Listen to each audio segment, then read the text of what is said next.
comenzamos nuestro primer encuentro de este curso que se llama ¿Qué dice la Iglesia sobre la Biblia? ¿O qué enseña la Iglesia sobre la Biblia? O el Magisterio de la Biblia. Hay distintos modos en que podría titular este curso. Pero lo más importante para mí no es el título, sino el subtítulo, que se los puse ahí en la diapositiva 1, ¿no? Pongo una aproximación a la Biblia desde la mirada con la que la Iglesia la descubre. Y eso es para mí el objetivo, uno de los objetivos de este curso.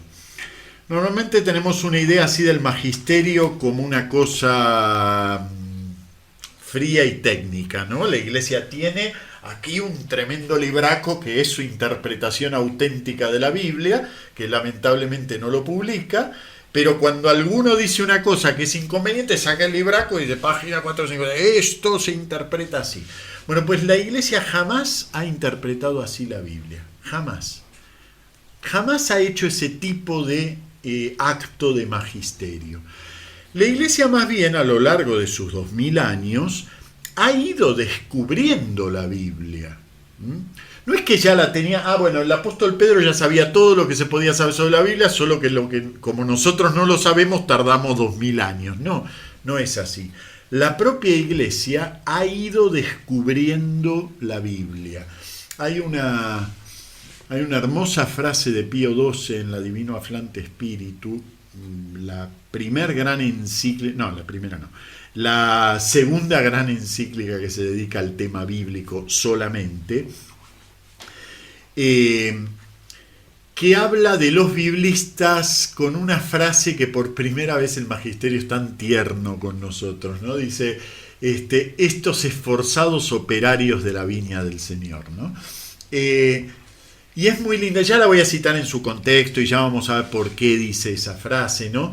Pero es que es así, es decir, la Iglesia no tiene la Biblia comprendida y vienen unos y la estudian y cuando se equivocan, les cae el mazazo, sino que al revés, toda la Iglesia, todos sus miembros, de abajo arriba y de arriba abajo, se esfuerzan por tratar de entender la Biblia y de ese esfuerzo se concentra, se expresa, termina resultando un magisterio, es decir, una enseñanza auténtica.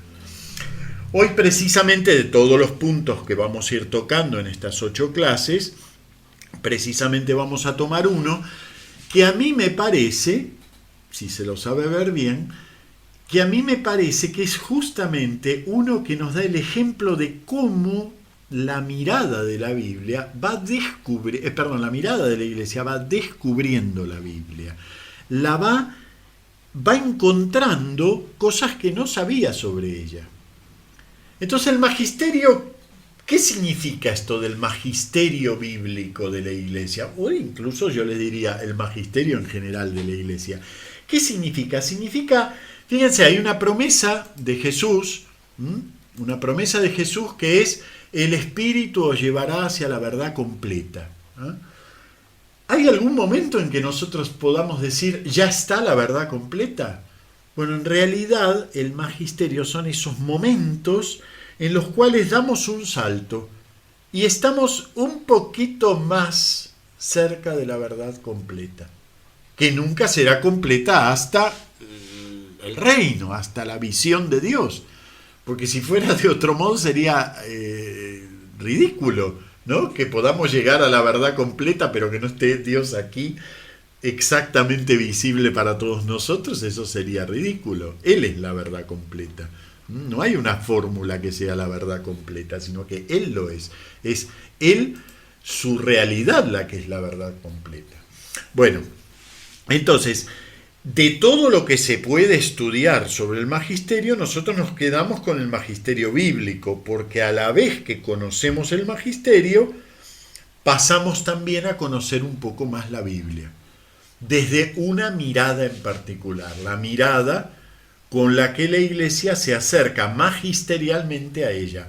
Ojo, la Iglesia se acerca de muchas maneras a la Biblia, no solo magisterialmente. Por ejemplo, esto que estamos ahora aquí reunidos, ¿no? Es una ciberreunión, pero no deja de ser una reunión. que por lo tanto cumple con la premisa de Jesús, donde hay 2 o 3 reunidos en mi nombre, allí estoy yo en medio de ellos. Y puesto que estamos hablando de la Biblia, esto es un acto eclesial bíblico.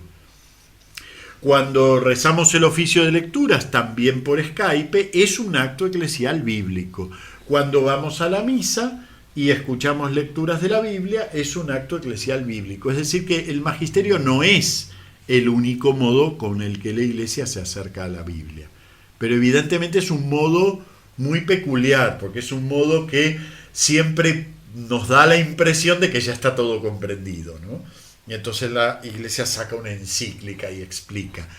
Pero en realidad es como pasa con los padres y las madres, que tenemos la obligación de darle a nuestros hijos nuestra comprensión del mundo, pero nuestra comprensión del mundo está hecho de retazos de cosas que no comprendemos.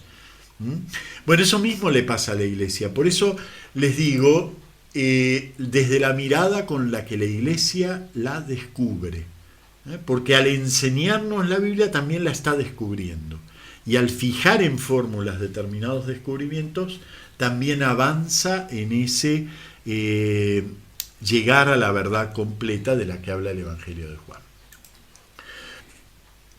Vamos a enfocar estas clases en torno, podríamos decir, a algunas preguntas, que no son cualquier pregunta, son las preguntas que a lo largo de estos 2000 años han suscitado debates, contradicciones, dudas, rupturas, dolorosas rupturas, porque cualquier ruptura dentro de la Iglesia es algo doloroso. Nunca tenemos que desear que se produzca una ruptura en la Iglesia, es decir, siempre es preferible estirar lo más posible y no romper la unidad de la Iglesia, ¿no? Pero bueno, a veces en la historia ocurren esas rupturas y bueno, puesto que ocurren, indagando sobre qué temas ocurrió, nos aparecen siempre algunos temas bíblicos. Estas preguntas inciden en esos problemas que son los que ocuparon al magisterio. Hay muchas más cosas de la Biblia que o todavía no han ocupado al magisterio o lo están ocupando en este momento. Y por lo tanto no podemos enseñar eso porque es lo que lo está ocupando en este momento. Pero sí que hay cosas que están más o menos resueltas o más o menos planteadas ya por el magisterio y que se unifican en torno a estas preguntas. Ahora luego en otra diapositiva a su vez las voy a sintetizar en ciertos temas. Por ahora simplemente las preguntas. Lo primero, ¿en qué sentido decimos que Dios es el autor de la Biblia? Es una expresión usual para nosotros, Dios es autor de la Escritura, pero ese autor evidentemente hay que ponerlo entre comillas. A la Iglesia le costó mucho poner entre comillas autor, porque nos sale sin las comillas. Dios es el autor de la Biblia, evidentemente Dios es el dueño de su Biblia, evidentemente el único que tiene derechos sobre la Biblia es Dios. Y entonces, ¿por qué no puedo poner autor sin comillas? Y bueno, porque no es el autor literario de la Biblia. Pero eso es toda una pregunta que me tengo que hacer. Y precisamente esa pregunta abre a la siguiente fase, ¿no? ¿Cómo se inscribe en esa autoría de Dios de la Biblia? ¿Cómo se inscribe la obra humana? Porque bueno, esto lo escribieron Juan, Pedro, Enrique, Tomás, Salomón, David, lo escribieron personas concretas. Es más, estos nombres que estoy diciendo son supuestos, porque de la Biblia del 98% no tenemos idea de los nombres de sus autores. Es anónima, desde el punto de vista humano. Desde el punto de vista divino no es nada anónima, su autor es Dios. Entonces, ¿cómo se inscribe eso? Porque parece incluso hasta una gran contradicción, ¿no? Porque si la Biblia es palabra de Dios, pero es también palabra de hombre, ¿cómo es el asunto? Mitad y mitad, unas cosas son de Dios y otras del hombre, el contenido, el mensaje es de Dios, pero el envase es del hombre. Todo esto que estoy diciendo no es así, todo esto es falso, son respuestas equivocadas al problema, pero son respuestas que se han dado a lo largo de la historia.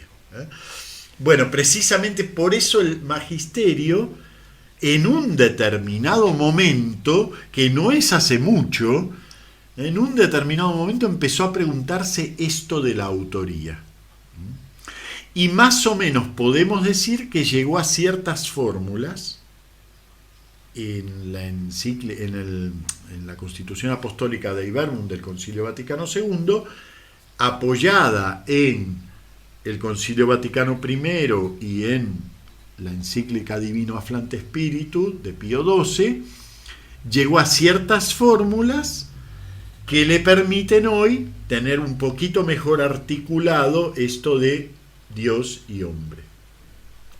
Que no es una cuestión teórica, que tiene que ver con el modo concreto con el que nosotros nos dirigimos a la Biblia.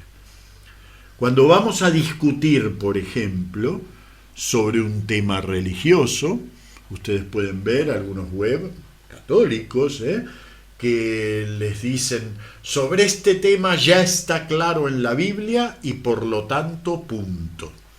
Bueno, pues el magisterio no avala eso, porque la Biblia no es esa clase de libro que deja todo claro y punto. No existe eso en relación a la Biblia. Pero hay que entender por qué no existe eso, por qué nuestra mirada sobre la Biblia no puede ser la misma que la de las sectas estas fundamentalistas norteamericanas, ¿no? Ligado a esto, y puesto que hay una obra humana en la Biblia que tiene mucho peso, San Lucas lo indica de una manera muy linda. Él dice, después de haber investigado todo diligentemente desde sus comienzos, he intentado también yo, querido Teófilo, poner todo por su orden. O me he propuesto también yo poner todo por su orden. Entonces, la obra humana pesa mucho en la Biblia. ¿Y qué pasa con lo que podríamos llamar, entre comillas, los errores bíblicos? Esa frase da para mucho, Tenemos que... La cuestión de la errancia o inerrancia y qué queremos decir con la palabra error ya sería un curso entero. Pero bueno, vamos a ceñirnos por ahora un primer sentido de la palabra error, muy subjetivo, muy para nuestra época y nada más, que son las afirmaciones que ya no podemos admitir. Punto. Después vamos a profundizar un poco en la expresión error y en qué medida, si es que es posible, podemos hablar de errores bíblicos. Porque bueno, hay una formulación magisterial precisamente de la inerrancia bíblica. La Biblia no puede contener errores. Como Cristo no puede ser pecador. Entonces, exactamente análogo a Cristo, que es verdadero Dios y verdadero hombre, pero como hombre no ha cometido pecado, así también la Biblia es verdaderamente escritura de Dios, verdaderamente escritura del hombre, y no contiene errores. Entonces tenemos que verlo eso, porque aquí hay afirmaciones claramente contrafácticas en la Biblia. Contrafáctico es un término pedante para decir que son contrarias a lo que es obvio que ocurrió. Hay afirmaciones contrafácticas en la Biblia y eso es innegable. Un milagro que se produce entrando a Jericó no se produce saliendo de Jericó. Un sermón del monte que se dice en el llano o no es del monte o no es del llano. Entonces son afirmaciones contrafácticas, son afirmaciones contrarias a la evidencia literal de lo que está diciendo el texto. Pero no son errores, ¿o sí? Entonces, ¿qué pasa con todo eso? Con esa errancia bíblica. Y uno diría, bueno, pero no seas tan tiquismiquis, Isabel, no hace falta. entendemos que Dios habla a través de la Biblia y todos nos tomamos de la mano y ya está. Bueno, no, miren, van al internet, ponen en Google errores de la Biblia y les aparecen páginas dedicadas enteramente a los supuestos errores de la Biblia. Una, por ejemplo, se llama 101 errores de la Biblia y trae sencillamente uno por uno 101 lo que su autor, el autor de esa página, considera errores de la Biblia, citados según diferentes traducciones, hechos con criterio, digamos, de buen criterio expositivo. El autor aclara de qué traducción está tomando la cosa y incluso aclara cuando hay diferencias entre traductores sobre lo mismo. O sea que la cosa está en el ambiente. Si nosotros queremos que la Biblia sea realmente algo que nosotros podamos con orgullo decir, este es el libro de mi fe, tenemos que poder responder cuando alguien me titula una página 101 errores de la Biblia. Y yo tengo que poder saber diferenciar entre un enunciado contrafáctico y un error. Y cuándo es un error y cuándo no lo es.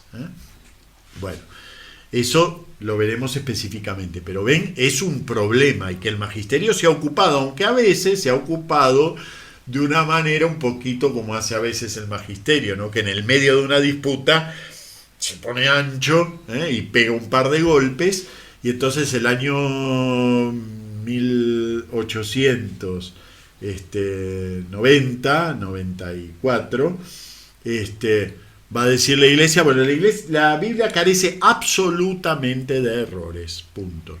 Y claro, eso está definido, la inerrancia bíblica, pero ¿qué quiere decir absolutamente? Y ahí está el problema.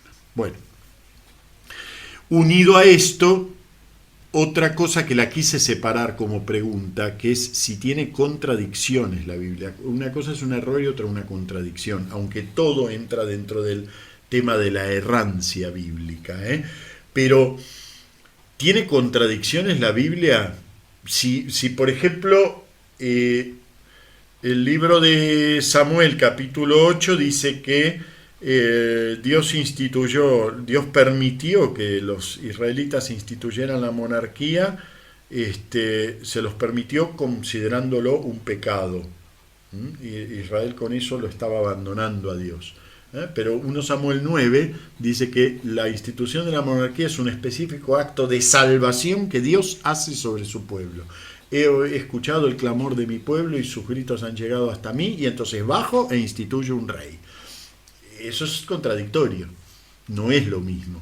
Nosotros pasamos alegremente por arriba y listo, pero no es lo mismo.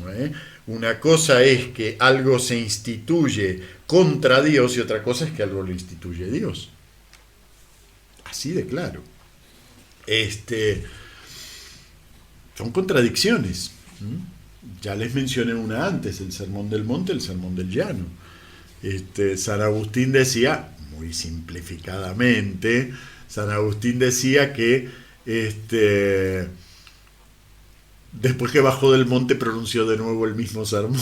Eso es una estupidez, es una forma infantil de resolver algo que es contradictorio. Entonces Dios primero se enfadó con la monarquía y después la instituyó, como es el asunto.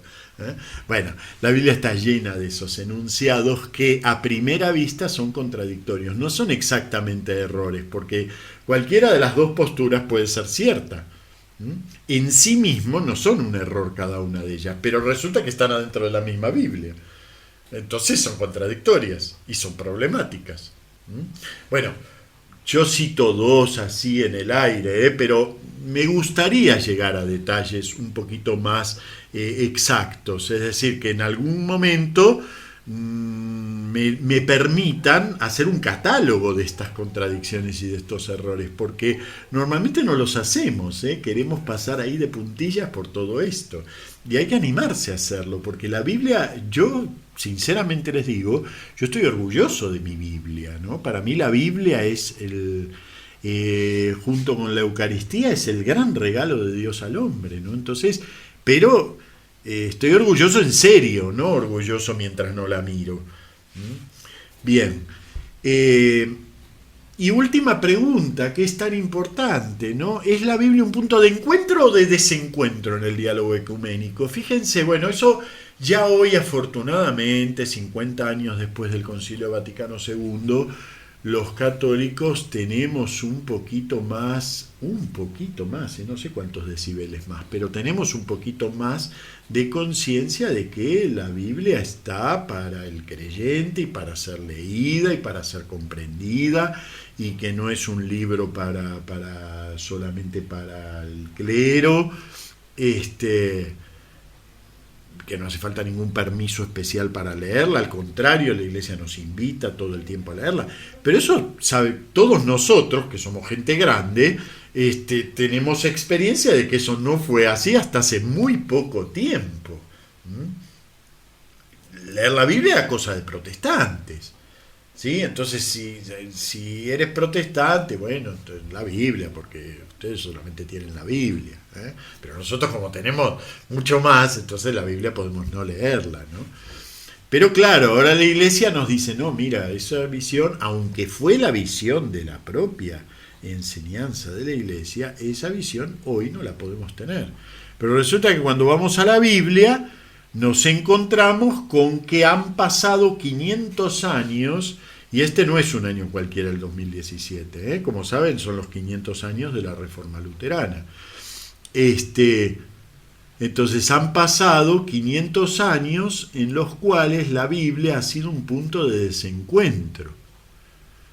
Pero puede ser un punto de encuentro o no, o eso es colateral, o eso no importa. Yo creo que importa, siempre importa, ¿eh? Bueno, muy bien. Terminó la introducción, diapositiva 2. Vamos a la diapositiva 3. Vamos a ver un poquito más de cerca, ya lo que ya dije sobre el magisterio, pero un poquito más de cerca, ¿eh? El magisterio, como saben, se apoya en palabras explícitas de Jesús, cuando él manda bautizar y enseñar. Para poder enseñar, tengo que poder ser maestro. En realidad esa expresión enseñar está específicamente en Mateo, no está en los demás. Esto significa que para San Mateo y para la comunidad a la que él le hablaba, esta cuestión de enseñar y aprender era una cuestión fundamental. No es casual que la donación del poder de las llaves también esté en San Mateo. La donación del poder de las llaves específicamente a Pedro, ¿no? A Pedro y luego a toda la comunidad, capítulo 16, pero también capítulo 18. Nunca podemos dar una cosa sin la otra, Toda la iglesia es enseñante, toda la iglesia enseña desde la perspectiva de Mateo, Les vuelvo a repetir, no es así la perspectiva de todos los evangelistas. Cada uno de los evangelios hace una incidencia muy específica, cosa que es también una conquista del estudio bíblico actual, porque antes leíamos la Biblia como si fuera simplemente, bueno, en particular los evangelios, como si fuera la biografía de Jesús, y por lo tanto lo único que se buscaba era que no se contradijeran entre sí Marcos con Mateo, ni Mateo con Lucas, ni Lucas con Juan. Así nos quedábamos todos tranquilos de que habíamos visto la misma película. Eso hoy no es así de ninguna manera. También el magisterio ha intervenido en eso, aunque intervino después de que el estudio bíblico lo afirmara, digamos, con mucha vehemencia esto, que los evangelios no eran una biografía de Jesús. Y finalmente también el magisterio, con una preciosa declaración, la última gran declaración magisterial de la Pontificia Comisión Bíblica, que fue en 1964, porque luego la Comisión Bíblica cambió de naturaleza y ya no es magisterial. Eso ya lo voy a explicar en su momento. Esta fue la última intervención magisterial de la Pontificia Comisión Bíblica. En 1964 se llamó la Santa Madre Iglesia, y popularmente se la conoce más bien sobre la verdad histórica de los 4 evangelios, o sobre la verdad histórica de los evangelios, que vendría a ser su tema, ¿no? El título es Santa Mater Ecclesia. Muy bien. también entonces ese punto lo tocó el magisterio. O sea que como ven, el magisterio a su ritmo, en 2000 años, prácticamente lo medular del conocimiento bíblico, el magisterio lo abordó entre los siglos XIX, XX y en el XXI no hay grandes documentos bíblicos, pero hay algunos, sobre todo de este apéndice que es hoy del magisterio, la Pontificia Comisión Bíblica, está sacando documentos realmente preciosos, ¿no? Pero precisamente cuando dejó de ser magisterio, ¿no? Es decir, cuando ya no puede hablar con autoridad magisterial, entonces se han relajado un poquitito y hablan como biblistas. Y realmente están sacando documentos preciosos. La Pontificia Comisión Bíblica para mí merece un capítulo aparte, ¿no? Porque es un hermoso, como funciona hoy, es una hermosa manera de entender que el magisterio no va por aquí y los creyentes por aquí, sino que hay intermedios, hay puntos de encuentro. Me pone aquí Alex, es católico, sí, la Pontificia Comisión Bíblica es una comisión formada por biblistas católicos, aprobada por el magisterio y su función es consultiva, es decir, el Papa le pide a la Pontificia Comisión que estudie tal tema. Y la comisión lo estudia y saca un documento, pero ese documento no lo hace público si el Papa no les permite. O sea, por ejemplo, han estudiado temas que se sabe que forman parte de lo que le ha pedido el Papa, pero el Papa no les ha autorizado la publicación del documento, entonces ha quedado como estudio interno, digamos, como avance interno para la propia comisión. Y en otros, el magisterio les admite la publicación del documento. Entonces tienen esa especie de estatuto intermedio, ¿no? Porque no es oficialmente magisterio, pero evidentemente lo que dicen está aprobado por el magisterio. ¿Y entonces qué es? Está ahí en el medio, es que esa es la vida misma, ¿no? Eso es lo que nosotros tenemos en la vida. Hay un montón de cosas que la Iglesia enseña que no son magisterio. Y sin embargo las enseña. ¿Sí? Precisamente el tema que más fuertemente nos vamos a centrar a partir de unos minutos, que es el tema del canon, veremos que durante 1500 años la Iglesia no enseñó el canon oficialmente. Dio muchos listados de libros de la Biblia, pero ninguno oficial. Y recién en el año 1546, saca un listado oficial. O sea que ven, se puede enseñar, y no es que la Iglesia carecía de un listado de cuáles eran los libros de la Biblia, pero los enseñó durante muchos años, durante nada menos que 3/4 parte de su historia, sin enseñarlos oficialmente. Resultado, ¿no? Aquí les pongo diapositiva 3, la última parte. El magisterio se expresa en la forma de decisiones solemnes, definiciones, pero también por medio de la vida litúrgica, de la oración, de la catequesis. Por ejemplo, si ustedes van al catecismo de la Iglesia Católica, verán las mismas fórmulas que en la Dei Verbum, pero como si fueran, está citado abajo que eso viene de la Dei Verbum, pero son como enunciados catequéticos. Está cortadito el texto en pedacitos y enseñado como si fuera una catequesis, y en realidad es una fórmula magisterial, pero está dentro de la catequesis. Y lo mismo pasa si van hasta en el catecismo de niños, hay fórmulas que provienen, cuando hablan de la Biblia, hay pequeñas formulitas que provienen de las grandes definiciones dogmáticas. Entonces, hay siempre un ida y vuelta. El magisterio no es nunca una cosa que habla una vez, está dormido y de repente se despierta y habla, que es un poco la imagen del magisterio que se da a veces, ¿no? Hubo un congreso aquí en España de músicos cristianos en 1940 y pico, ¿no?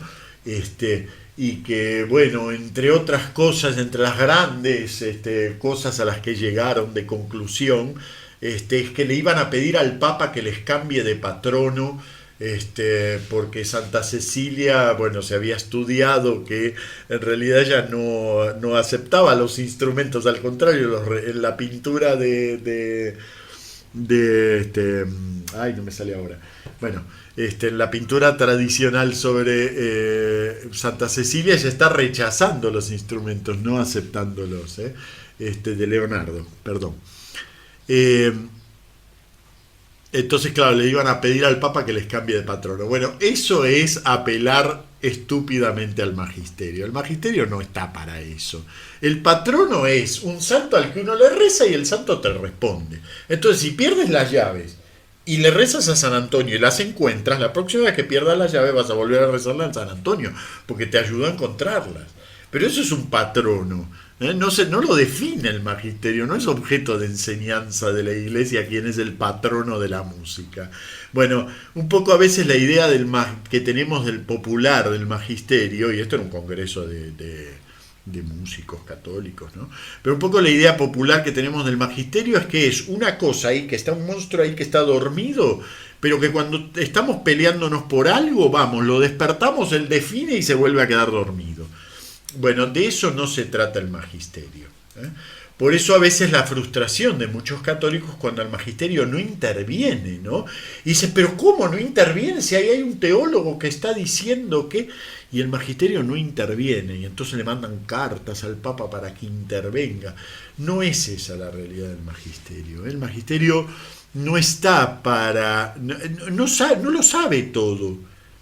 No lo sabe todo.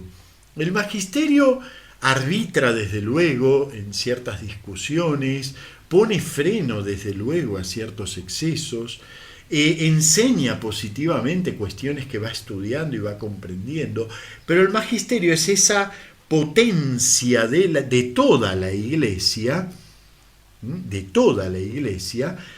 esa potencia de poder enseñar con autenticidad, con firmeza, con realidad, estando consustanciada con la verdad de Cristo.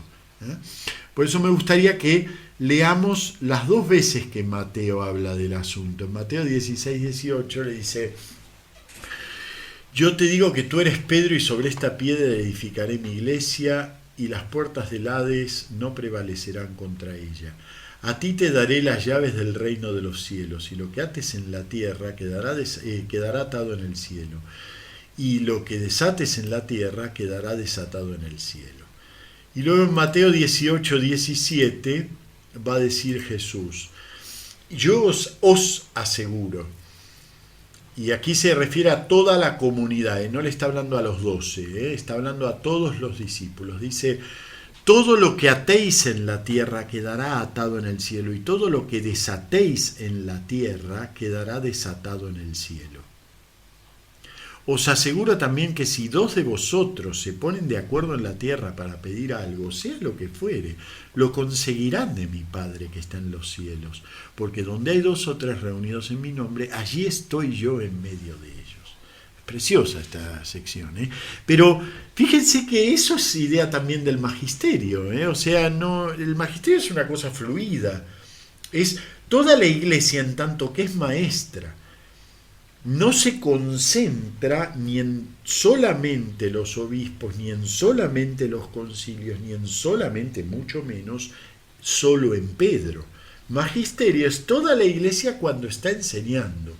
Y en determinados momentos interviene de una manera especialmente solemne para dirimir una cuestión o para mostrar un punto al que se ha llegado. Por eso es tan importante esto que les decía antes, que la definición del canon se produce en el siglo XVI, no en el siglo I. En el siglo XVI, porque fue un punto de llegada. Bien, por supuesto que el omnimagisterialismo y sobre todo el centralismo papal del magisterio es toda una comprensión de la historia y del propio magisterio que ha sido válido en determinado momento, pero que hoy ya ni el propio magisterio lo enseña así. Bien, vamos a la diapositiva 4, ya más específicamente sobre el magisterio bíblico, ¿no? yo les pongo aquí algo que me parece muy importante, y que es que en el caso de la Biblia es sorprendentemente poco lo que la Iglesia ha enseñado oficialmente a lo largo de sus primeros 19 siglos. ¿Eh? Si buscamos, miren, hay una comparación que la verdad es que quería ponerla aquí, yo la tengo de otro curso. Espérenme un segundito que lo busco porque es muy lindo en cuanto al punto de comparación. Espérenme.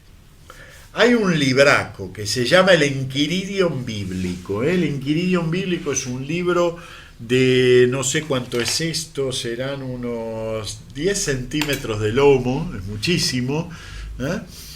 ¿Eh? Son nada menos que 1800 páginas.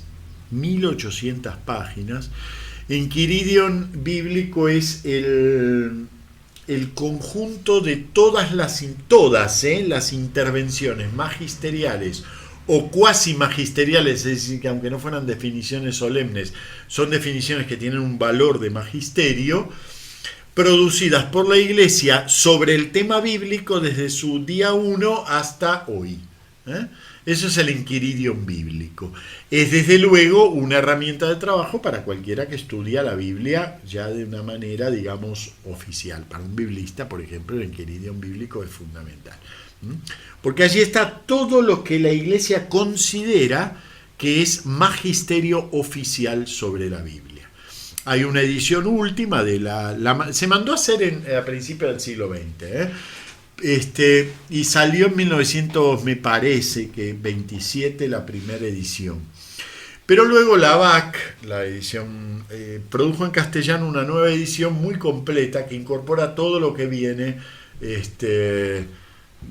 digamos, desde esa primera edición oficial hasta prácticamente hoy, porque la última edición es del 2010. Bueno, el Enquiridion Bíblico entonces tiene 1800 páginas. ¿Saben cuánto es la cantidad de páginas que abarca hasta el Vaticano I, o sea, hasta 1870? Nada más que 120 páginas. Y aún hasta Trento, o sea, hasta el siglo XVI, hasta 1540, hasta Trento solamente 70 páginas. O sea que miren, desde el año 0 hasta el siglo XVI, 70 páginas. Hasta el siglo XIX, 120 páginas. Y las restantes 1680 se han producido en solamente un siglo. Esto yo creo que da muy bien la idea de hasta qué punto la Biblia se convirtió en no sé cómo llamarlo, en un objeto de deseo para el magisterio en apenas un siglo, ¿no? De deseo y de problema, porque ha trabajado enormemente sobre la Biblia en apenas 100 años, ¿no? Es decir, miren, cito así de memoria, después ya estos documentos, no se preocupen, no están aquí puestos el título porque son objeto específico de la próxima clase, pero así, dicho muy en la memoria, Concilio Vaticano I, encíclica Providentissimus Deus, todas las decisiones, la fundación de la Pontificia Comisión Bíblica y las decisiones que toma la Pontificia Comisión Bíblica anteriores a 1915, las pocas decisiones que toma después, pero la gran encíclica Divino Afflante Spiritu de 1943, conmemorando los 50 años de la Providentissimus Deus. Dei Verbum del Concilio Vaticano II, Santa Mater Ecclesia de la Pontificia Comisión Bíblica, ya la mencioné, la refundación de la Pontificia Comisión Bíblica en 1970. Todos los documentos, bueno, el documento de la Pontificia Comisión Bíblica, pero aprobado explícitamente por la Iglesia, la interpretación de la Biblia en la Iglesia de 1993, en recuerdo de los 100 años de la Providentissimus Deus. Todos los documentos intermedios, hasta llegar al de 2010, último, precioso, que se llama Inspiración y verdad de la Sagrada Escritura, un documento que yo creo que es imprescindible para cualquier cristiano. Pero es hasta fatigoso tratar de rememorar todo, no dije todos, faltan unos cuantos aquí en el medio. Es hasta fatigoso tratar de decir de memoria todo lo que ha producido la Iglesia en un siglo de enseñanza bíblica. Y cuando vamos adentro de esos textos, más todavía, porque son textos enjundiosos, son textos llenos de significado. Bien, vamos a tratar esto en general, una panorámica sobre el magisterio bíblico. Vamos a tratar de concentrarnos un poco más en cuáles son los problemas que aborda ese magisterio bíblico. Ya les dije que se podía resumir en unas preguntas que las puse en la diapositiva 2. Pero ahora vamos a darle nombre a los problemas. Y tan nombre le vamos a dar que los destaqué en rojo en la diapositiva 5. Los 4 problemas bíblicos que el magisterio abordó a lo largo de su historia. Por supuesto que hay problemas conexos, pero podríamos decir en estos 4 problemas se encajan prácticamente todos los problemas bíblicos que el magisterio abordó. ¿Qué está abordando ahora el magisterio? Bueno, problemas ya, como yo les diría, más delicados, pero también más minuciosos, problemas ya de interpretación de la Biblia. Pero nunca el magisterio va a llegar a definir cómo debe leerse tal versículo. Eso no ocurre en la Iglesia, así que si tienen la fantasía de preguntarse qué dice la Iglesia sobre qué significa tal frase de la Escritura, quédense con la fantasía, porque la Iglesia nunca dice nada sobre lo que significa tal versículo de la Escritura. Nunca. No forma parte de las competencias del magisterio, ni forma parte del tono como la Iglesia explica la Biblia. La Iglesia aborda la Biblia siempre aproximándose, pero la interpretación del texto bíblico no es algo que se pueda dejar fijado. Eso tenemos que tenerlo en claro. Bueno, los problemas. El primero de todos, y que además fue cronológicamente el primer tema que trató el magisterio, ¿a qué cosa llamar Biblia? La palabra Biblia quiere decir los libros. Bueno, este libro forma parte de la Biblia, esta gramática forma parte de la Biblia, ya tengo 2. Este tratado sobre el Génesis forma parte de la Biblia, ya tengo 3. No, no es así. Todos sabemos que no es así. La Biblia no es cualquier reunión de libros. Son 73 libros. Libros de los que podemos decir que son palabra de Dios. Pero, ¿cómo descubro yo eso? ¿Dónde está? ¿En qué solapita del libro está que este libro es palabra de Dios y el otro no? Ahora ya, fíjense, ahora ya lo decimos con totalísima claridad. Ustedes pueden ir a ese último documento, Inspiración y Verdad de la Sagrada Escritura, y les va a hablar de cuál es el autotestimonio de la Biblia sobre su inspiración. Ya tenemos hasta una palabrita acuñada para eso, autotestimonio.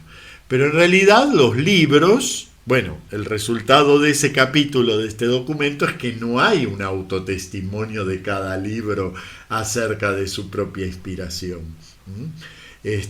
Lutero, con mucha ingenuidad, suponía que había un autotestimonio. Pero en realidad él no se daba cuenta que los libros los había recibido por una tradición específica. Pero no hay ningún autotestimonio. O sea, uno lee todo el Génesis y no surge de allí que sea palabra de Dios. Eso hoy lo tenemos mucho más claro. ¿Por qué? Porque en época de Lutero el único libro parecido al Génesis era el Génesis. Ningún otro libro era como el Génesis. Entonces el hecho mismo de ser un libro, perdónenme el juego de palabras, sui generis, de su propio género, digo juego de palabras porque generis y Génesis están emparentadas. El único libro sui generis era el propio Génesis. Entonces, claro, ¿cómo no va a ser palabra de Dios una cosa que es única? Pero Cuando en el siglo XIX empezamos a encontrar literatura sumeria, literatura acádica, literatura de la mar en coche, ¿m? Y se parecía al Génesis, entonces ya no podemos tomar el hecho de que sea sui generis como testimonio como autotestimonio de su inspiración, porque ya no es sui generis. ¿M? Conocemos literatura oriental parecida a la literatura bíblica. Y además tenemos para comparar. Hoy cuando uno estudia la Biblia, ya se ha hecho hasta muy complicado el estudio bíblico, ¿no? Porque cuando uno estudia un determinado pasaje, tiene que ver si a lo mejor hay además la leyenda del rey Pirulo entre los sumerios, pero solo se conserva un fragmento de 3 líneas. Pero resulta que es convergente con este capítulo de Génesis. Entonces, claro, así ya no se puede decir que los libros dan autotestimonio. Pero ¿cómo sabemos que son inspirados? ¿Cómo sabemos que es palabra de Dios? Bueno, ese es el problema de la canonicidad. Ese ocupó a la Iglesia 15 siglos. Bien. Ya hablé antes de las afirmaciones contrafácticas, afirmaciones fácticamente no correctas, en el sentido en que no concuerdan con lo que sabemos de las cosas, y algunas abiertamente contradictorias, de lo cual ya puse ejemplo, que es el problema técnicamente llamado de la inerrancia. La Biblia no puede errar, pero ¿qué hago con todo eso? Problema de la inerrancia. Ese lo aborda el magisterio de apuro a mitad del siglo XIX. Y de apuro porque la pilló la modernidad sin estar preparada. Y claro, vinieron un montón de gente muy estudiada y que sabían mucho de la Biblia y empezaron a señalar errores, contradicciones. Esto, tum, tum, tum, tacharon en rojo, en verde, en azul, sacaron, desempolvaron tablillas sumerias y en 50 años dejaron la Biblia hecha polvo. Y entonces salió a la Iglesia como pudo y definió la inerrancia bíblica. ¿Pero qué quiere decir inerrancia bíblica? ¿Qué hacemos con esos 50 años en que la Biblia quedó hecha polvo? Algo tenemos que hacer. Bueno, entonces, después de salir a los apurones a definir la inerrancia bíblica, cuando se calmaron un poco más las aguas, se siguió estudiando un poco más el problema y se llegó a una fórmula de la inerrancia un poquitito más real. Una fórmula que sigue hablando de la inerrancia bíblica, pero de una manera un poquito más realista.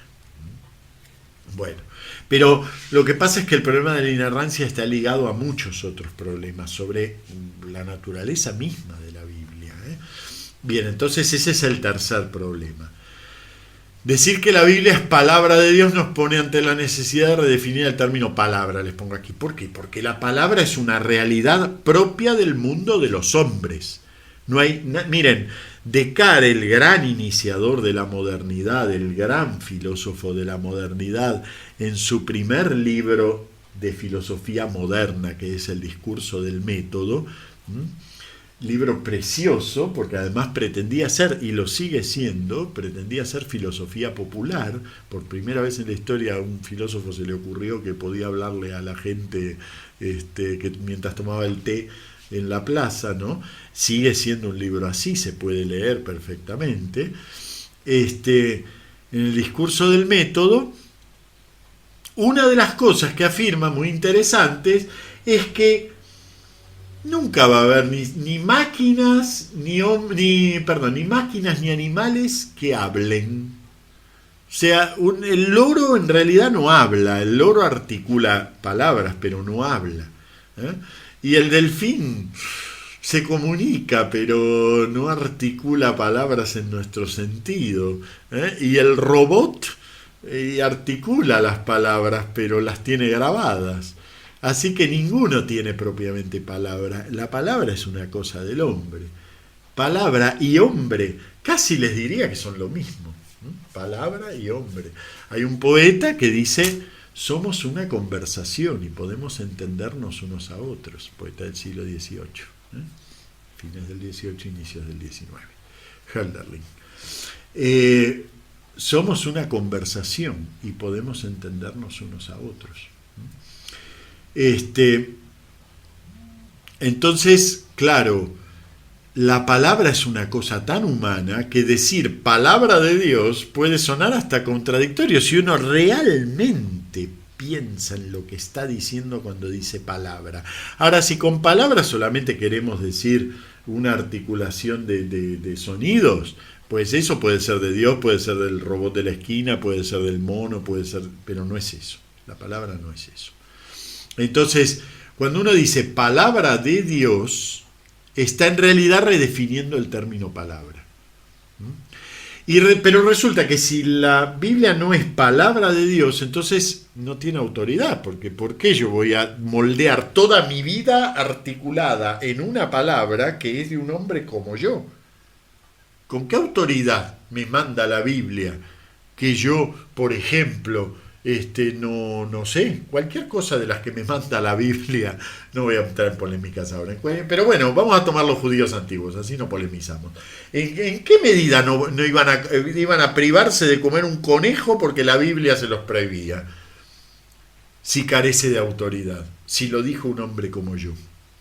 Entonces la naturaleza divina de la Biblia, hay un escrito muy lindo sobre inspiración, que lo voy a recomendar en la bibliografía, evidentemente, que dice que en realidad, si sabemos entender la fórmula palabra de Dios, ya contiene todo lo que se puede decir sobre la Biblia. Miren qué linda la formulación. Dice, ya se puede, porque palabra en realidad habla del aspecto humano, y de Dios habla del aspecto divino. Entonces, no es palabra de Dios, sino que palabra, porque es humana, y de Dios porque Él es su dueño. Miren qué linda comprensión. Eso es como la Iglesia en realidad lo comprende ahora, pero muy ahora, muy ahora. Y yo diría que si juntamos a unos cuantos clérigos y les decimos esto, fruncirían la nariz y dirían, no es así. Porque no todos todavía lo entienden así, a pesar de que el magisterio sí lo entiende así. Bueno, entonces está el problema de la naturaleza divina de la Biblia, pero junto con él, y en rojo exactamente igual descrito, el problema de su naturaleza humana. Evidentemente, naturaleza divina y naturaleza humana de la Biblia son un gran problema que tiene que estar en la órbita del magisterio. Tiene que estar en la órbita del magisterio. Muy bien. Presentado ya entonces todo lo que se podía presentar, vamos a abocarnos a un problema en particular, que es el problema de la canonicidad. Como les decía, abarcó 15 siglos de la Iglesia. No se crean que a lo largo de esos 15 siglos hubo una pila de documentos sobre el tema. No es así. A lo largo de la historia de la Iglesia, digamos, lo que en general mueve al magisterio a definir son siempre los estímulos de los debates y las peleas y las herejías y los problemas y las rupturas que van surgiendo. Y va resolviendo por necesidad.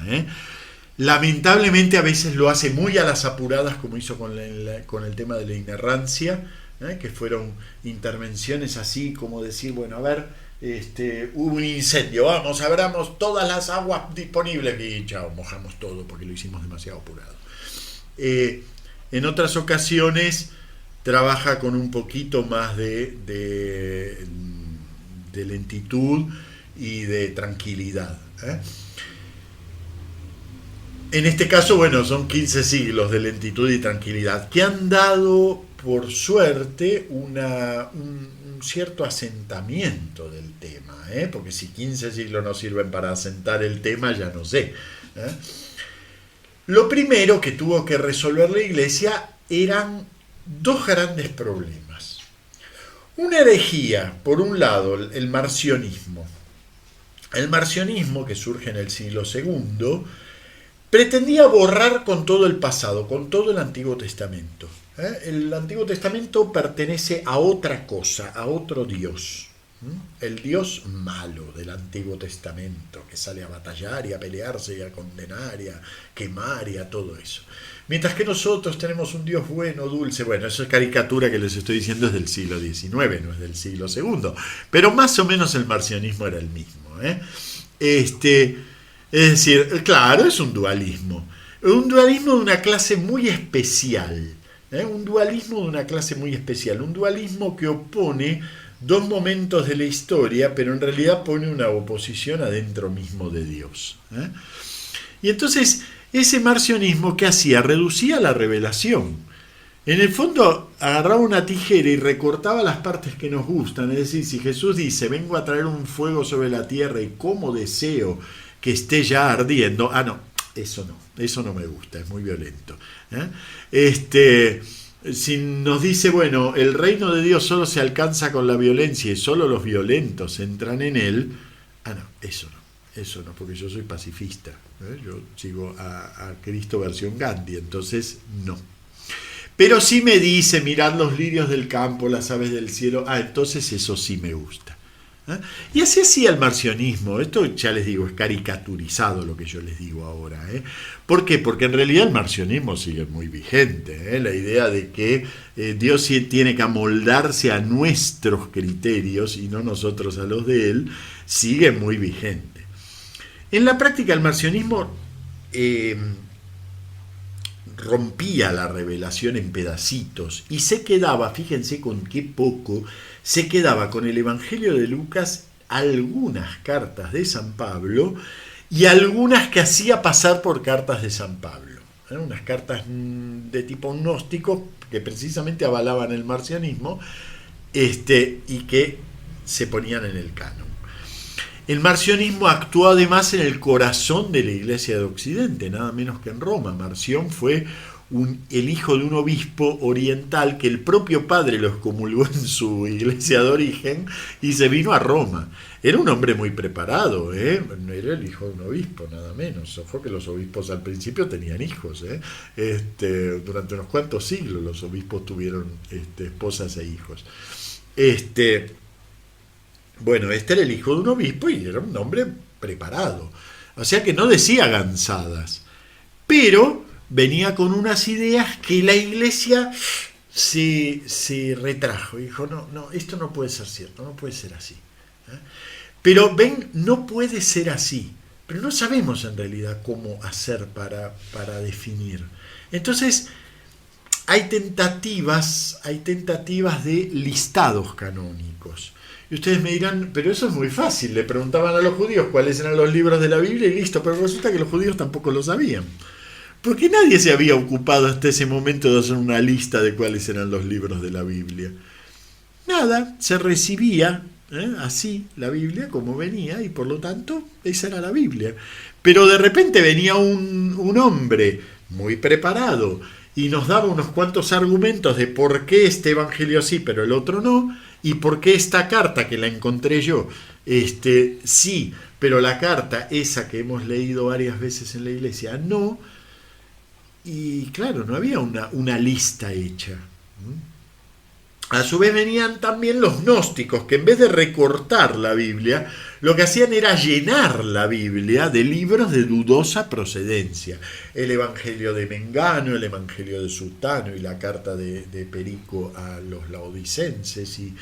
Y claro, llenaban todos esos que nosotros hoy llamamos evangelios apócrifos, en general libros apócrifos, en su momento, en algún momento, formaron parte de la Biblia para algunos, para algunas comunidades. No es que desde que nacieron esos libros, nacieron con un sello que decía, este es apócrifo. No, formaron parte de la Biblia.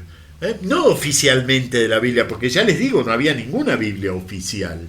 Pero formaban parte para algunas comunidades. ¿Qué quiere decir formar parte de la Biblia? Y en la práctica se leían en las comunidades de oración. Se leían en los encuentros de oración, en lo que nosotros llamamos la misa.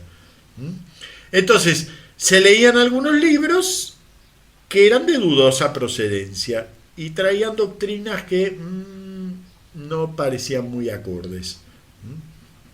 Pero claro, doctrinas complicadas y por momentos dudosas también hay en nuestros libros canónicos.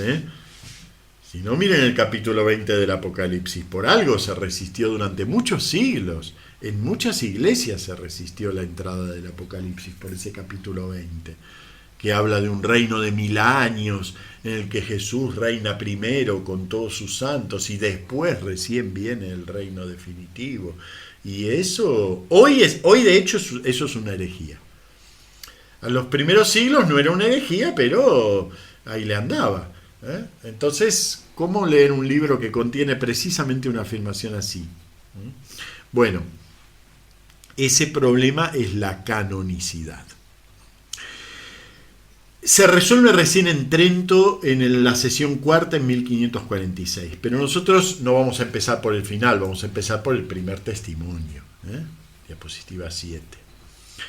El primer testimonio que conocemos de un escrito que habla sobre la canonicidad, es decir, que nos provee una lista de libros, es uno llamado Canon de Muratori. Se lo llama así porque ese libro en realidad estuvo perdido y se descubrió en 1740 por un gran historiador, un jesuita, Antonio Muratori. En Italia es el padre de la historiografía moderna, fue uno de los creadores del método histórico moderno, o sea, del estudio documental minucioso, la crítica de fuentes, etcétera, etcétera. Todo eso que hoy para nosotros es imprescindible. Yo cuando traduzco la Biblia voy a mi edición crítica y busco a ver qué variantes de texto hay y si la que escogió el editor me parece suficientemente apoyada, pero él por las dudas me pone en qué manuscrito se basa. Entonces, la historiografía crítica, la lectura que hacemos hoy de todo, de la Biblia también, eso no nació de un día para el otro. Bueno, uno de los padres fue Antonio Muratori. Se los quiero situar para que no crean que descubrir este canon fue una casualidad. Él estaba tomando un té y le trajeron una servilleta y descubrió que del otro lado estaba el canon. No, él estudiando unos manuscritos del siglo VI descubre un texto que le llama la atención y que por su final puede ser ubicado hacia el año 180. En realidad el texto es del siglo VI, pero su contenido parece venir del año 180. Está escrito en latín y pertenece a la Iglesia romana.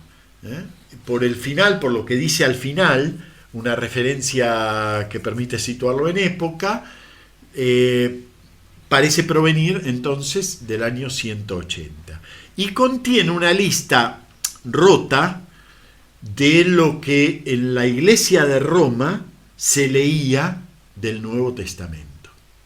No es un canon completo, no es un canon de toda la Biblia, es un canon solamente del Nuevo Testamento. Y es muy interesante, tan interesante que yo se los mandé. No lo vamos a leer aquí, pero se los mandé para que lo tengan, porque es un hermoso documento. Es el primer canon que conocemos. No es un documento magisterial. Tenemos que saber que para que ese documento tuviera validez hoy como documento magisterial tendría que cumplir ciertas condiciones que no cumple, que en realidad no cumple ningún canon anterior al de el Concilio de Trento. Pero son estos los jalones que van llevando hacia el canon. ¿Ven? A alguien en la Iglesia de Roma, no sabemos cómo se llamaba este hombre, pero se le ocurrió que el modo de oponerse al marcionismo y a los gnosticismos que empezaban a surgir era hacer una lista. Y miren qué creativo que estuvo, que el recurso resultó ser la única manera de dirimir la cuestión del canon. Entonces se le ocurrió hacer una lista. Hizo esa lista y ya lo van a leer, es precioso el texto, él lo mecha con algunas leyendas sobre cómo había surgido tal libro. De ahí nos viene la cuestión de, bueno, no viene solo de ahí, viene de otras partes, la cuestión de que el autor de San Lucas hay que identificarlo con el médico Lucas del que habla el propio Nuevo Testamento. Después trae una curiosa historia sobre cómo se compuso el Evangelio de Juan. Léanla porque es muy curiosa, quiero decir, no tiene nada que ver con lo que nosotros... Por supuesto, ¿qué quiere decir? Que ese documento nos cuenta exactamente cómo fueron las cosas. No, esas son las ideas que el autor en el año 180 tenía acerca de cómo habían surgido los libros. Pero es importante porque en lo fundamental coincide con el listado del Nuevo Testamento que manejamos hoy, con algunas pequeñas diferencias. Por ejemplo, tiene un Apocalipsis que nosotros consideramos espurio, que es el Apocalipsis de Pedro. Le falta una de las cartas que nosotros llamamos de Juan. Tiene el grupo de las pastorales, pero no figura ahí el nombre de Pablo, aunque está dentro de una sección en la que está hablando de Pablo. En fin, tiene algunas diferencias con nuestro canon, porque no es un canon oficial, no es el canon. Por eso es una fantasía la idea de que la Iglesia siempre a lo largo de toda su historia ha sabido perfectamente cuál es la Biblia. No, la Iglesia por eso este curso se subtitula con que la Iglesia descubre la Biblia. La Iglesia ha ido descubriendo la Biblia. Y bueno, este es el primer mojón en ese camino de descubrimiento. Podríamos decir que más o menos sienta ya un presente. Vamos a leer el final del canon de Muratori para ver cuál es ese precedente que sienta. Esperen un segundito. Por tanto, sí puede ser leído, pero no puede ser dado a la gente en la iglesia ni entre los profetas. Se refiere a un escrito en particular que es el llamado Pastor de Hermas. Es un escrito que conocemos hoy, lo pueden leer en cualquier momento, es un libro patrístico. Dice respecto de Pastor de Hermas, dice: pero el pastor, que fue escrito por Hermas en la ciudad de Roma bastante recientemente, en nuestros propios días, cuando su hermano Pío ocupaba la silla del obispo de la iglesia de la ciudad de Roma, sí puede ser leído, pero no puede ser dado a la gente en la iglesia ni entre los profetas, ya que su número está completo, ni entre los apóstoles al final de los tiempos.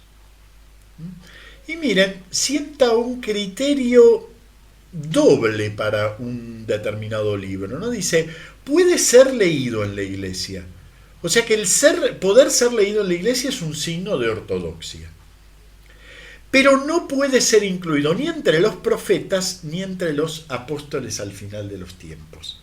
Y con eso alude a algo que luego llamaremos nosotros el Antiguo Testamento y el Nuevo Testamento.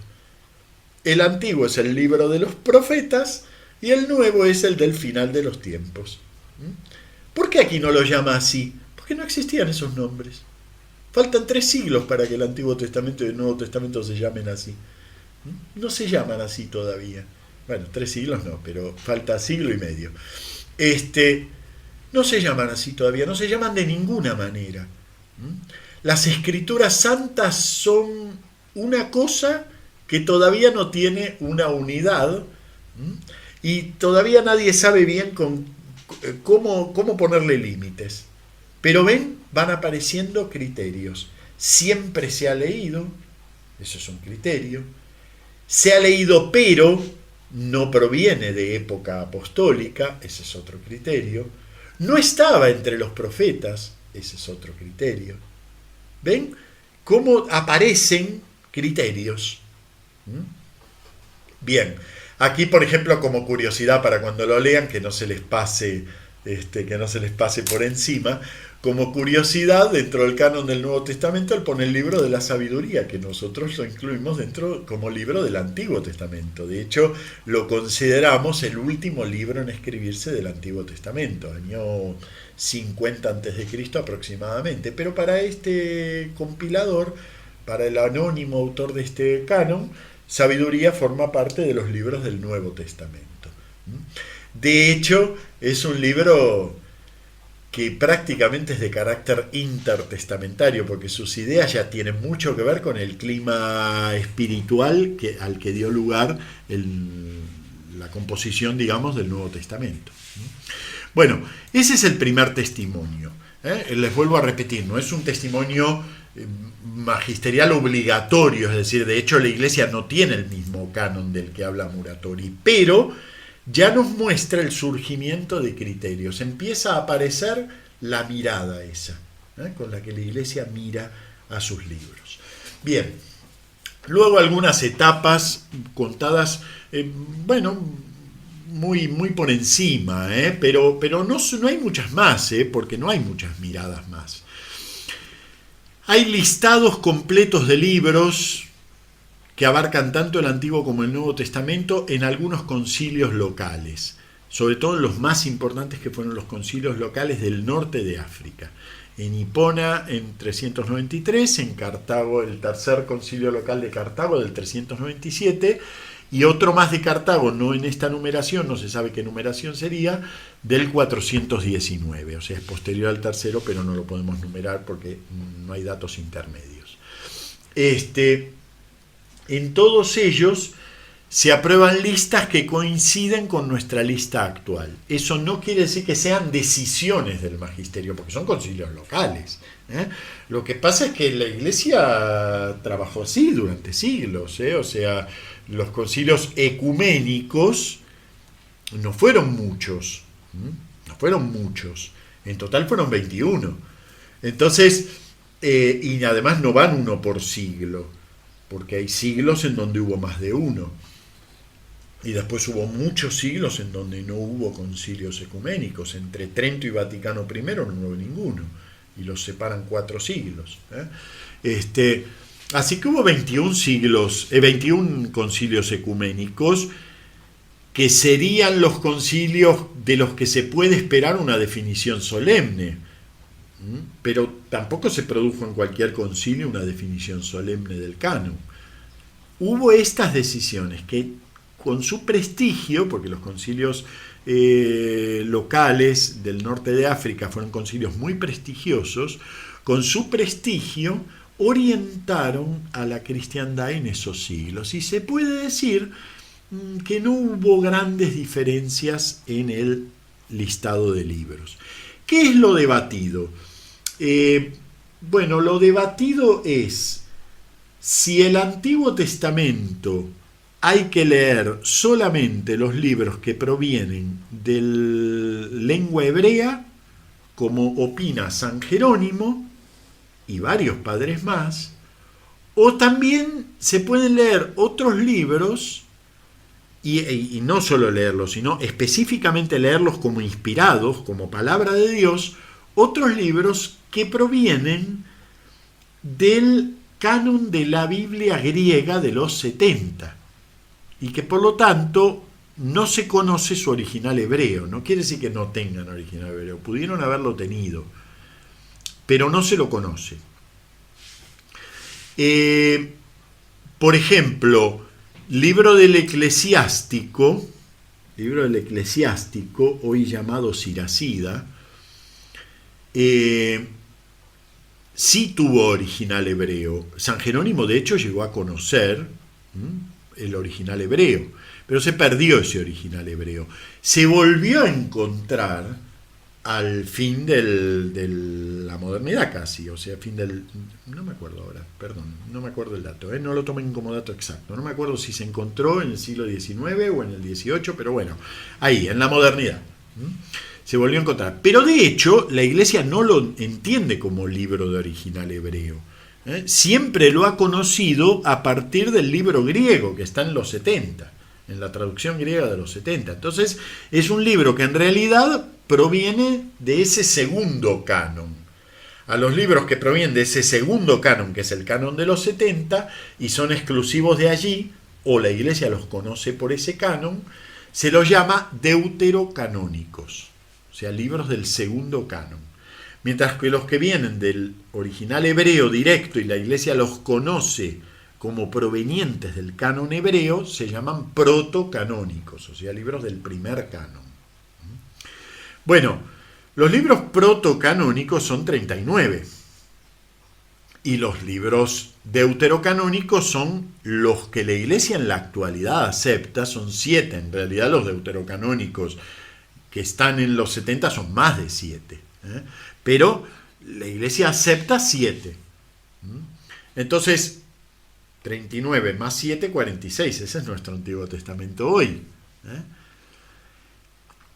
más o menos la Iglesia acostumbra, y de hecho en esos concilios de Hipona, de Cartago que mencioné antes, figuran los 39 protocanónicos, más o menos en eso coinciden todos, no más o menos, en eso coinciden todos, y luego figuran los 7 deuterocanónicos, pero resulta que no todos los padres de la Iglesia están de acuerdo con que se pueden usar a igual título, yo me refiero a usar a igual título que los protocanónicos. Usarlos como libros venerables no hay ningún problema, de hecho también los protestantes los usan como libros venerables. No son libros venerables, si son o no son palabra de Dios, porque no provienen de la Biblia hebrea. Bueno, fíjense, hay una doble cuestión. Por un lado, los eruditos tipo San Jerónimo, y después les mostraré una lista de los que no, eruditos tipo San Jerónimo los consideran libros venerables, no palabra de Dios. Incluso San Jerónimo se enfada, pero era cabrero San Jerónimo, se enfada bastante con el uso de esos libros, aunque cuando el Papa le manda a ponerlos en la Vulgata, él los pone, pero los pone atrás, para que no se mezclen, o sea que él va a seguir haciendo la suya. Rechazan ese canon ampliado. Pero resulta que los libros se usan, y se usan en argumentaciones teológicas, se usan en la lectura pública. Hay un decreto que circula por ahí que se lo llama el canon del Papa Dámaso, que si fuera ciertamente del Papa Dámaso sería anterior a estos concilios locales, pero la verdad es que no lo es un documento en realidad del siglo VI y no es un documento papal. Pero se los menciono porque van a ver por internet, en internet se explican a veces estas cosas apologéticamente, pero algunos creen que explicar apologéticamente quiere decir mentirle a la gente. Entonces dicen, no, el canon está definido por el Papa Dámaso en el año 350. No, mentira. No está definido. Definido está desde el siglo XVI. Ahí fue la definición del canon. Antes de eso hay eventos canónicos, etapas canónicas, que son coincidentes con la definición. Sí, me alegro. Si no fuera así, la definición se hubiera inventado algo. No inventó nada. Pero la definición es del siglo XVI.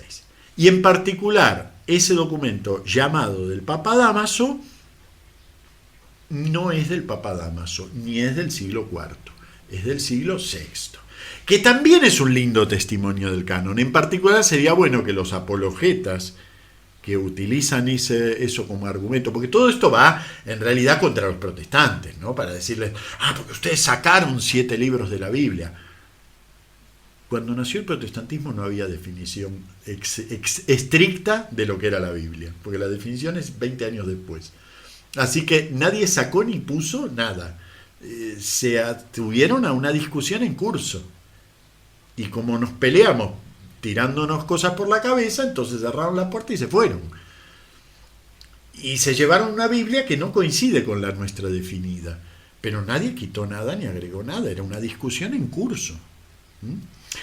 Si los apologetas que hablan del canon del Papa Dámaso se hubieran ocupado de leer el canon del Papa Dámaso, se darían cuenta que es un mal argumento, porque el canon del Papa Dámaso le falta un libro. Así que como definición no sirve. Tiene 45 libros en vez de tener 46. Así que a ese documento le falta un libro. El libro de Baruch. Bueno, con esto les quiero decir, ven, para que vean, porque a mí lo que más me interesa es que ustedes vean que el magisterio descubre la Biblia.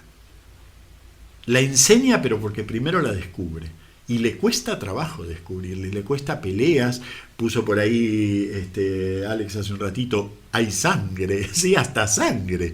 Porque hasta hay sangre en todas estas etapas, en muchos casos. Hasta hay peleas cruentas en todo este tipo de cosas. Bien, ya les digo, la cosa va así a lo largo de estos 15 siglos, en realidad hasta el siglo VI, porque hacia el siglo VI, VII desaparece la discusión sobre el canon. No hay una definición sobre el canon, pero tampoco sigue la discusión. Se acepta el uso del canon de 46 libros como una cosa establecida.